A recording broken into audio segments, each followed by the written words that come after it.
December 19, 2006. Oktay and Erdem watch the Bosphorus at Besiktas Pier. Alex, Oktay's fish inside an aquarium next to him, accompanies them as well. The surrounding lights seem to illuminate the whole night. Oktay asks, "What do you think, Mr. Erdem?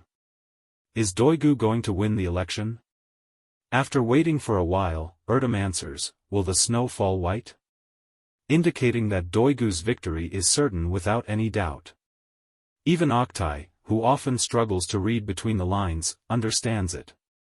But he still asks out of habit regardless. So, the answer is yes? Erdem reveals his talkativeness again. "You mean after that dance show and spilling the dollars?" "Yeah. That was so crazy, you should have seen it. Even the Queen concert I participated in when I'm in high school wasn't like that. Luckily, your girl Ada didn't cause any trouble again, and we made it through the night. By the way, have you seen her?" Worrying that Ada might be in even bigger trouble than he thinks, Oktay replies with a worried tone, "I don't know, but wherever she is, I hope she's doing well."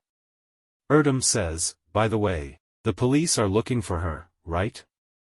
Ah, how stupid I am. She's gone, you know." Then he slowly hits his forehead with his hand and continues, "And with this state of mind, I plan to talk about Kant to the kids tomorrow." Oktay is irritated with Erdem's self-pitying and says, "Don't beat yourself up so much, Mr. Erdem. It happens to everyone." Erdem changes the subject, "By the way, what about Yagmar? As far as I remember, she's supposed to leave Liberford?" Hearing that, Oktay explains why he isn't trying to convince his daughter to go to another school anymore. "If she doesn't want to go, what can I do then? Maybe she isn't the one who has to go. Perhaps it's me who has to go." Even though Oktay implies that he is going to resign, Erdem doesn't take it seriously because Oktay has already claimed to resign several times in the past and always returned. Erdem says, "Come on, are you going to resign again? Really?" Oktay answers unexpectedly, "I've even packed up my things and submitted my resignation." Erdem curiously asks, "So you're serious this time, then?" Oktay picks up the aquarium then humbly and smoothly replies, "Didn't Alex being here give you any clues?" Erdem seeks confirmation, "So Yagmar will continue to study in Liberford without you then?" Oktay confidently replies, "She's a free girl. Let her find her own way." Then he pours the water in the aquarium into the sea. And Alex, the fish, starts swimming freely.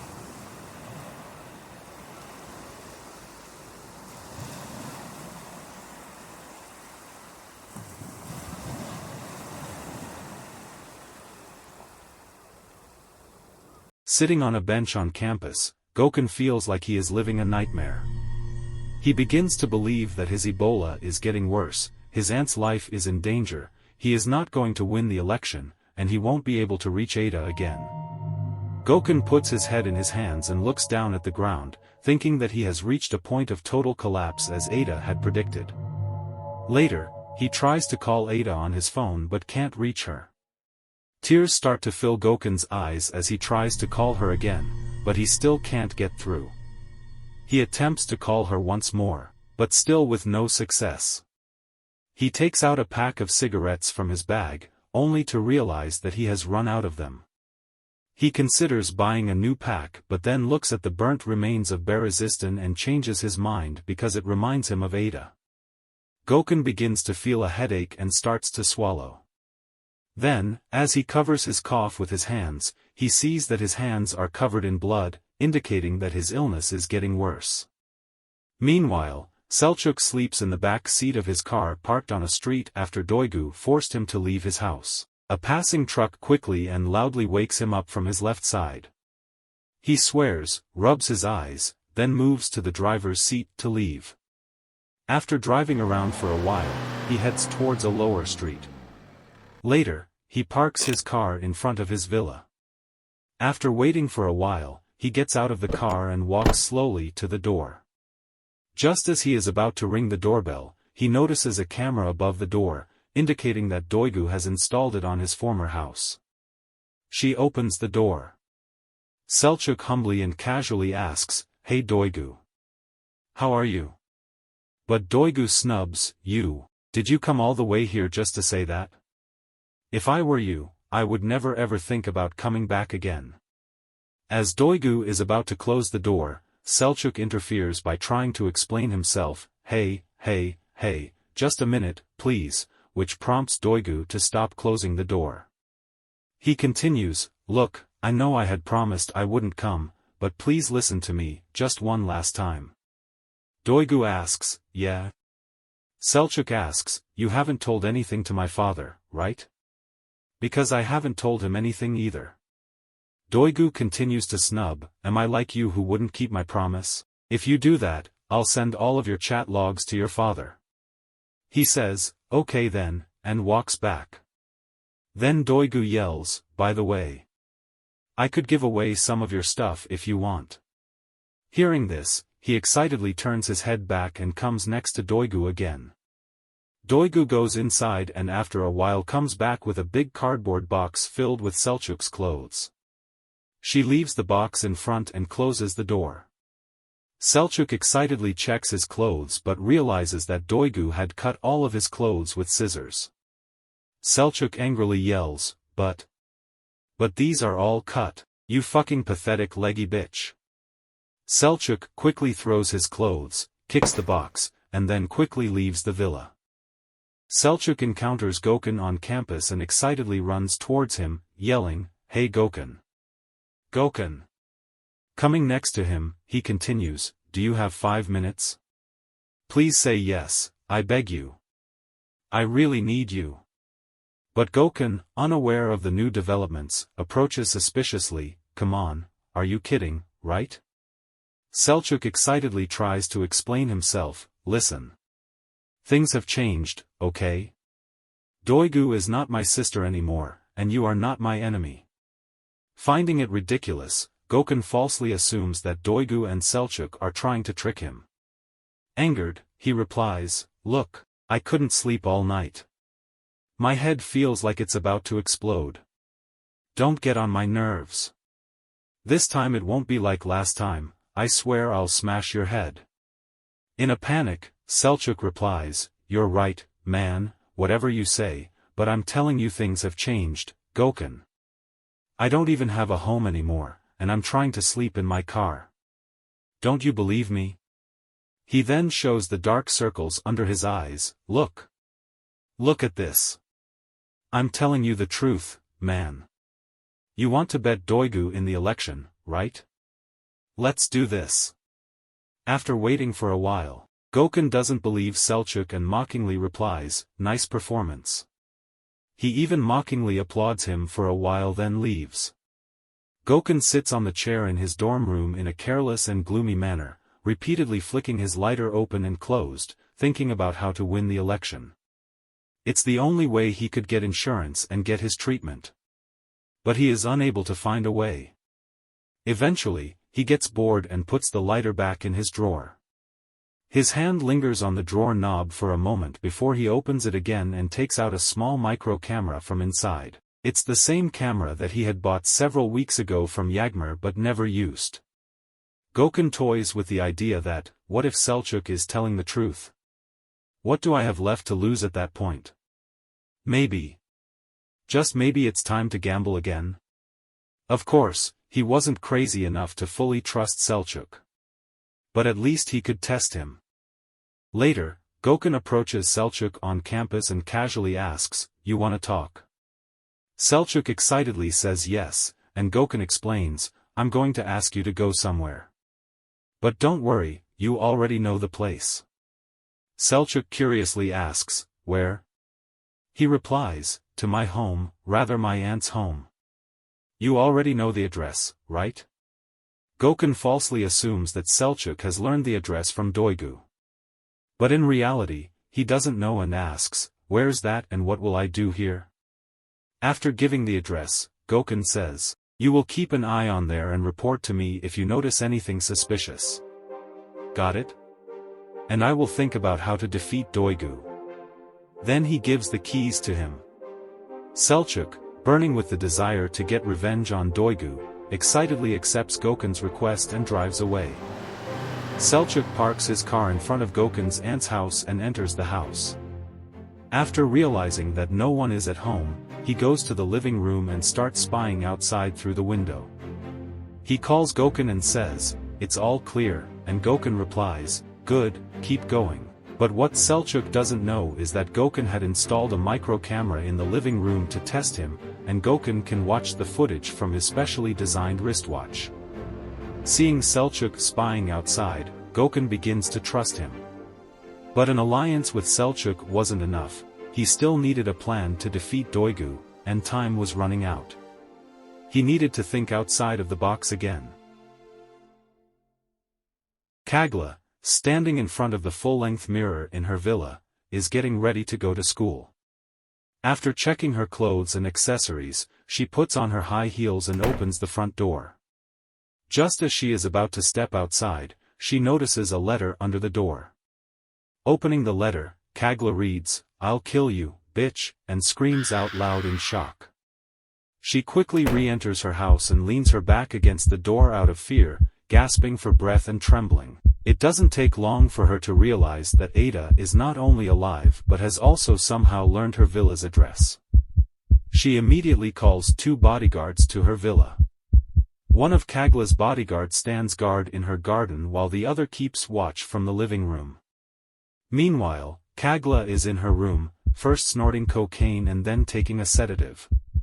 As she tries to walk around the room, she loses her balance due to extreme fear and anxiety combined with drug use and falls to the ground. Slowly getting up and sitting on her bed, she continues to breathe irregularly. She checks her steel vest for a while and then takes her gun, trying to aim at the painting on the opposite wall for practice. Forgetting that the gun is loaded, she pulls the trigger, causing her to drop the weapon with a scream. Meanwhile, Ada, who is quite far from Kagla's villa, watches the villa through binoculars. Just as she begins to smile, one of the guards comes down to the garden. Seeing this, Ada bends down and hides. Gokhan holds his aunt's hand in a room on the ground floor of the school dormitory on campus. He is desperately thinking about what he can do to defeat Duygu but is unable to find anything. Maybe, just maybe, she has a weak spot that Gokhan can potentially exploit. But what's her Achilles heel? Perhaps he needs to think outside the box again. After that, he concludes that Duygu's Achilles heel is her tendency to mess things up during unexpected developments. That's exactly what happened in the dining hall. And not once, but twice, each time ending with Duygu driven insane and messing things up due to an unexpected development. Now, he has an alliance with Selçuk, which Duygu is unaware of, helping Gokhan to develop a new plan. He excitedly leaves the room and calls Selçuk to execute his plan. He says, "How is it going?" Selçuk, still spying on the area, honestly answers, "It's all clear." Feeling relieved, Gokhan confidently replies, "Good. Then we move on to the second phase."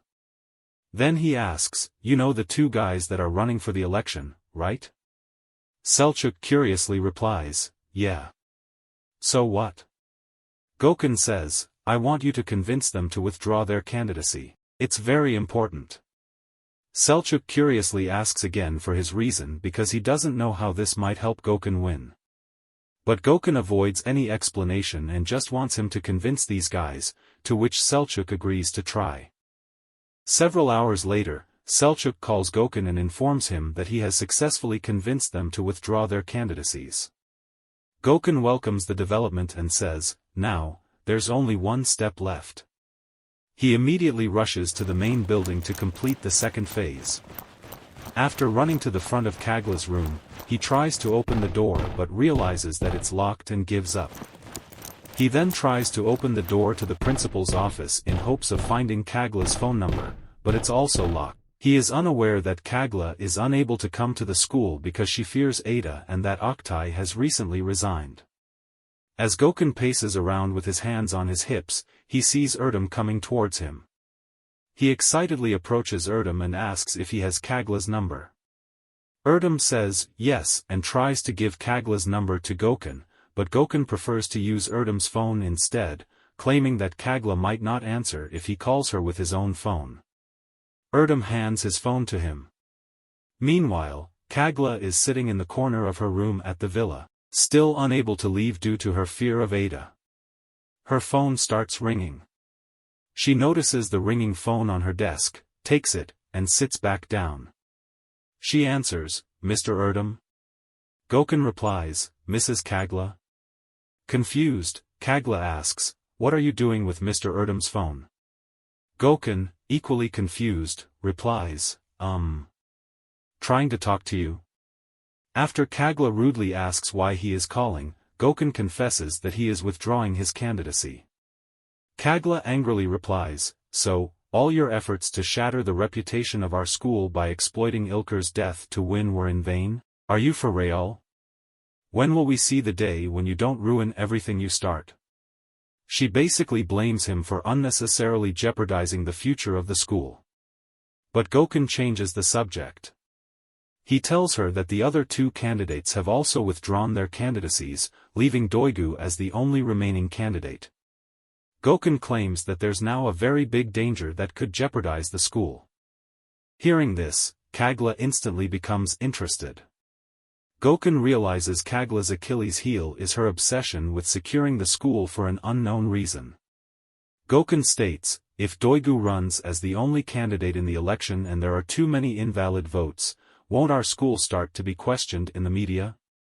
There are already dozens of foundations and media organizations waiting for an opportunity to shut us down.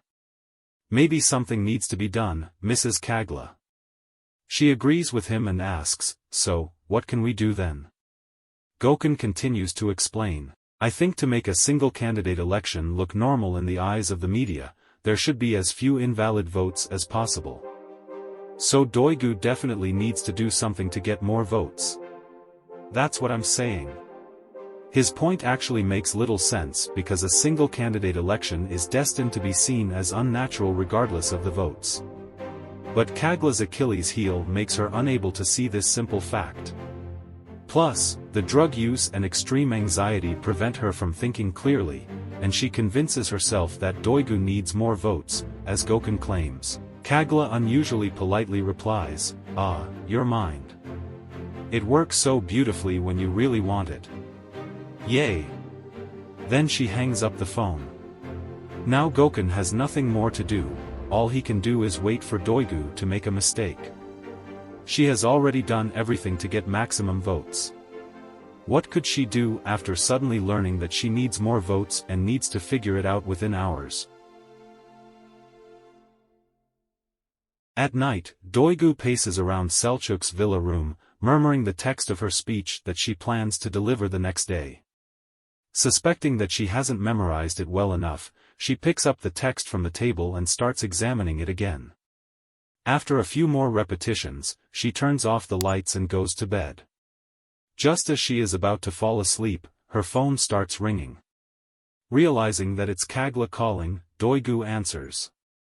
Kagla informs her that she is now the only candidate. Upon hearing this, Doigu is filled with joy, but it doesn't last long. Kagla delivers Gokhan's points, emphasizing why Doigu needs to get more votes to avoid endangering the future of the school. She assumes Doigu will immediately understand and strive to get more votes. Instead, Doigu arrogantly mocks Kagla's concerns, claiming they are ridiculous. This is one of the few times Doigu snubs Kagla, as her recent revenge against Selçuk has filled her with overconfidence. She doesn't share the same blind spot as Kagla. Kagla becomes extremely angry, even to the point of threatening Doigu. She says, "Get more votes or never show your face at the school again." Doigu responds that she has already promised a lot to the students, including throwing away money, so there's no way she can get more votes. Kagla dismisses her angrily and suggests she would be better off not repeating her soulless speech again. Then she hangs up. This unexpected development neither scares nor panics Doigu, it just annoys her. However, Kagla's threat marks an important point in their relationship. Doigu promises herself that she will deal with Kagla after the election. For now, she needs to figure out how to get more votes. Doigu gets out of bed, turns on the light, and tears up her speech, throwing it in the trash. She goes to the kitchen to make herself a coffee, then returns to her room and takes out a pen and paper to start thinking about a new speech. It looks like Gokhan, Selçuk, and Kagla won't be the only ones who are sleepless. In the morning, Doigu, recognizable by the dark circles under her eyes, continues her speech to the students in the school square from the platform. Gokhan, Yagmur, Selçuk, and Erdem are among the crowd. She continues her speech with an emotional tone. When I first saw him, I realized how different he was from the others. It was like he knew how shy I was about these matters and was trying to make every step easier for me. He had such a good heart and such a delicate soul. He would even avoid the smallest things that could hurt me or get in my way. Maybe we couldn't shout out our love for each other yet, but who could say that the feeling of having a common future didn't exist? After a moment of silence, Doigu continues, just when everything was going so well. Who could have guessed that our story would end before it even started? It was such a sudden end that it took him away from my life without giving me a chance to curse this awful fate. And who was this person, you ask? Unfortunately, he was none other than Ilker, whom we lost in a terrible accident. I send my love to everyone who wants to or doesn't want to help me bear the burden of this tragedy that I will never forget in my life. With your permission, now, I would like to take a break from my speech. As Doigu prepares to end her speech, Yagmur angrily breaks through the crowd, storms onto the platform, and yells, "Lies, she's lying. Don't believe her. It's all lies." Everyone starts to watch Doigu and Yagmur intently. Doigu, not expecting Yagmur to challenge her after she had slapped her, freezes and becomes speechless for a while. Her right hand slightly trembles as she responds, "What the hell are you doing? Get out of here." Erdem tries to calm Yagmur down, but she doesn't relent. Yagmur yells, "You played with his feelings and caused his death. Now you want to exploit it, you shameless bitch." Doigu becomes even more shocked, her heart beating rapidly, not expecting Yagmur's bravery. Feeling out of options, Doigu angrily accuses Yagmur of slandering her, hoping she would back down. Erdem also tries to move Yagmur off the platform to prevent the situation from escalating further. Meanwhile, Selçuk comes to the platform as well and yells at Doigu, "Come on, you never loved Ilker. Don't act like we don't know." Doigu loses her temper and yells, "No, I did love him. Okay, I did love him way more than a moron like you could ever understand." Selçuk immediately retorts, "So that's why you jumped onto me and kissed me on the day of his funeral?" The crowd begins to look at Doigu with pity in their eyes. She feels that she almost can't bear it anymore and even briefly considers leaving the platform. But then she tries to control the situation by denying his claims. She also threatens him to stop, implying that she will send his chat logs to his father if he doesn't back down. Instead, Selçuk cheerfully yells to the crowd, "You know what happened when she tried to have sex with me? She didn't get wet. Can you believe it? She kept asking me to go harder, but she didn't get wet. You know why?" Doigu, turning red with embarrassment, starts covering her face with her hands. She tries to hide her tears but can still see the crowd looking at her with disgust. Selçuk yells again at the crowd, because she is asexual. This prompts Doigu to immediately leave the platform, crying and still covering her face with her hands. Erdem yells at Selçuk, "Get out of here, you dirty bastard." Selçuk and Yagmur argue with him briefly, then they leave the platform as well. Erdem, claiming they are now left without a candidate, openly complains, "So is that what we were here for?" After a moment of silence, Gokhan emerges from the crowd and politely asks, "Sir, maybe I can become a candidate again if the folks want me to."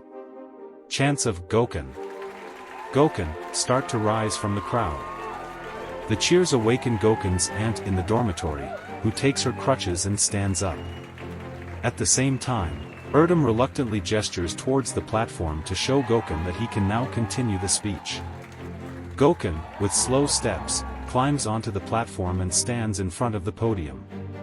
Just as he is about to start his speech, he notices his aunt watching him from outside the dormitory. Gokhan quickly gets off the platform and goes to his aunt to talk to her. The students witnessing this moment start to develop sympathy towards Gokhan.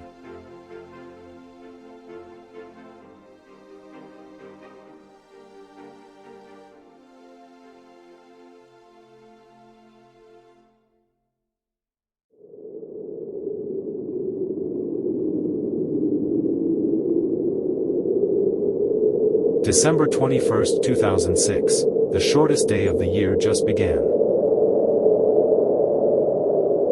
It might be the shortest day, but now it's definitely the longest day for Kagla, as she hasn't slept yet because she is afraid of Ada. On this snowy day, Kagla sits at her computer in her villa and realizes that her laptop has been hacked. She angrily hits her computer against the wall multiple times and breaks it. After snorting cocaine at her desk, she starts practicing with an empty gun. At that moment, one of her security guards enters with a GPS tracking device in his hand. Kagla takes it and realizes how Ada managed to learn her address. She demands he leave the room, then breaks Ada's GPS tracker with the handle of her gun. Feeling bored and sleepless from staying inside the house, she realizes she will eventually need to go to school today. Today is election day, and she needs to be present at the school. A final showdown with Ada is unavoidable. Looking at herself in the full-length mirror, she slowly takes off her earrings and puts them on her desk, assuming they could be a weakness Ada might exploit in a close confrontation. She also decides it's better to go to the school at midnight rather than in the morning to minimize risk, as that's what Ada most likely wouldn't expect. Then she slowly and carefully leaves her house and walks to her car. Sezgin, one of the guards, asks, "You want us to come with you?" After thinking for a while, Kagla orders him to follow her in his car, to which Sezgin agrees. But then he interrupts her again, pointing at the tires of Kagla's car. "It's snowing. If you need chains, we have some extra ones." Kagla coldly responds, "No need, thanks. I can strangle her with my own hands too." After that, she gets in her car and drives away. As Kagla drives erratically on the mostly empty road, a traffic police officer stops her. The officer, named Basic, suspects she is probably drunk, holds the breathalyzer up to Kagla's mouth, and says, "What did you drink?" Kagla stammers, Co. As she almost spills the word, cocaine, Basic curiously asks, "Yes?" Kagla replies, "Cognac." Yes, cognac. But not much. Just a little bit." Kagla blows into the breathalyzer, and the device shows 0% alcohol content, which surprises Basic. She asks, "But how is this possible?" Kagla, losing her patience, quickly replies, "Can I go now, please? I have to go to school of course. I need to go to school." But Kagla saying this at 4 a.m. doesn't help Basic either. She curiously asks again, "At this hour?" Kagla mockingly replies, "Well, it's never too late to learn, you know." Then she quickly drives away.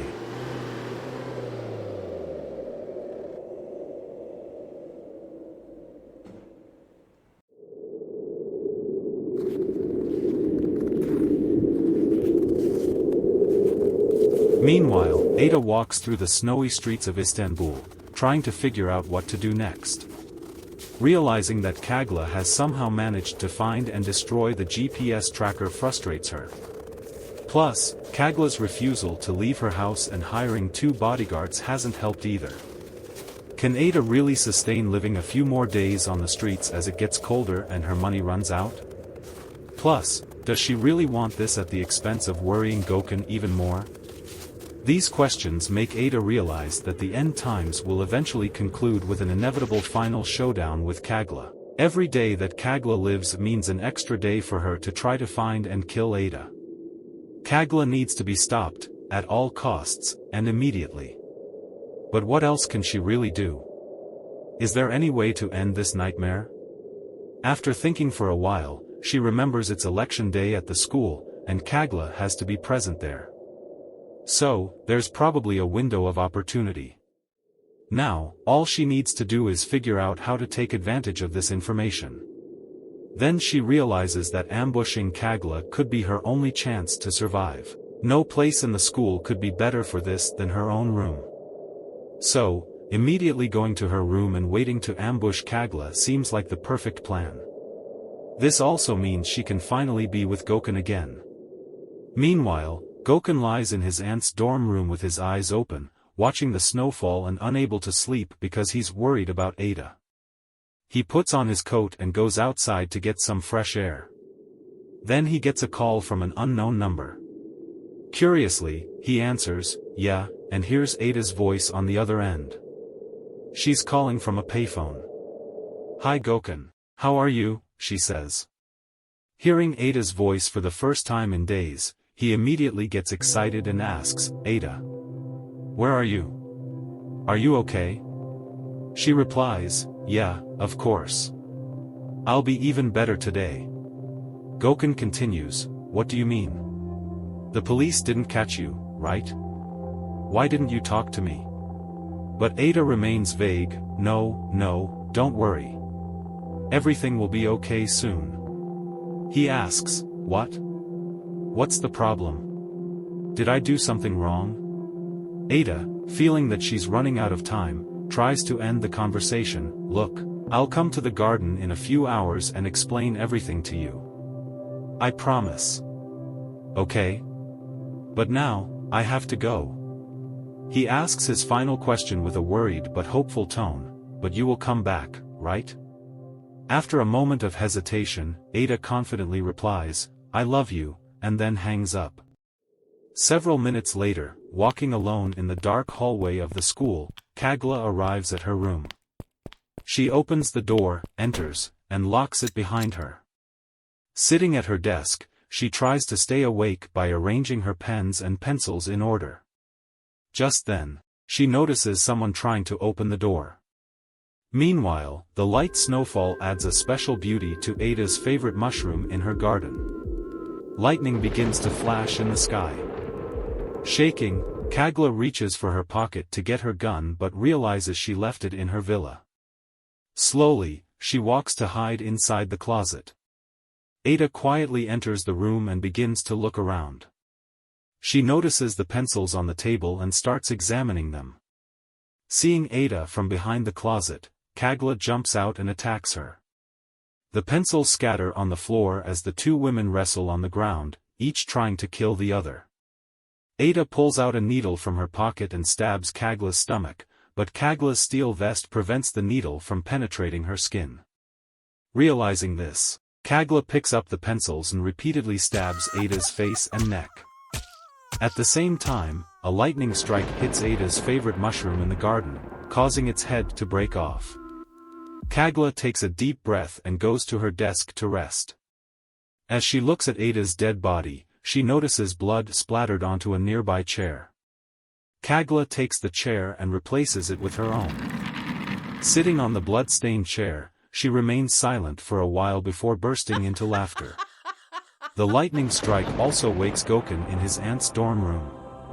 He picks up his phone and, noticing no new messages, murmurs worriedly, "Ada?" He slowly gets up and goes to the front of the dormitory. After waiting for a while, he starts running toward the mushroom garden in the forest. Frantically pacing around the garden, Gokhan hopelessly yells, "Ada! Where are you, Ada? Ada!" With tears in his eyes, he collapses onto the snow next to Ada's favorite mushroom, now headless from the lightning strike.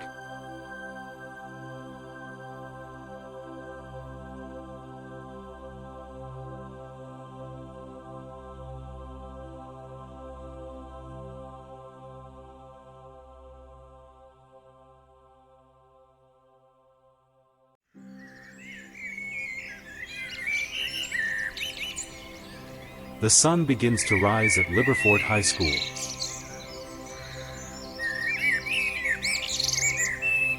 as the students vote to elect the new student leader.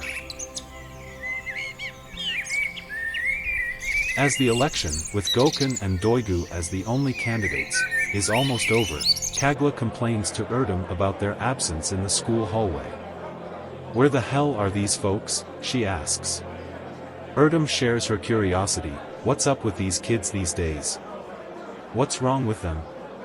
Kagla tries to phone Gokhan but then learns that the counting is finished and Gokhan has become the new student leader, having received 8 more votes than Doigu. As the students talk about the results, Kagla calls Gokhan. Meanwhile, Gokhan is still asleep in the mushroom garden. His phone rings and wakes him up.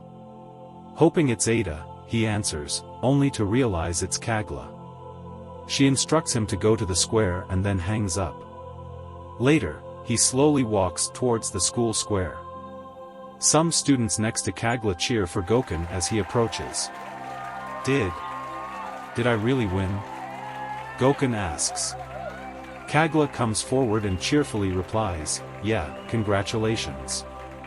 But now, you need to sign." Gokhan, feeling confused and tired, says, "I don't know what to say."